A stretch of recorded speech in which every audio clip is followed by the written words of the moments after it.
Just about everyone has seen or experienced the thrill of riding down the road in a Mustang.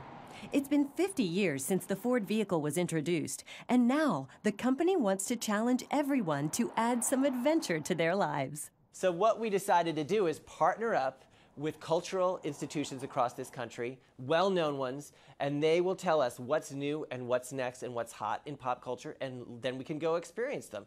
A recent survey conducted by the Ford company indicates that a lot of people want to try new things but are hesitant. One of the things was embarrassment or fear of failure or even not having enough money was another one. And what we're trying to do is combat that by giving people a lot of alternatives to try and experience life in a new, exciting way. You may want to take a ride in a Mustang, but you probably won't have to go far to experience some beautiful scenery. In a beautiful city like yours, I'm sure there are a lot of places that people should experience. And they may even be residents in Charleston that maybe haven't tried a certain restaurant or even looked at the beautiful view at a certain location.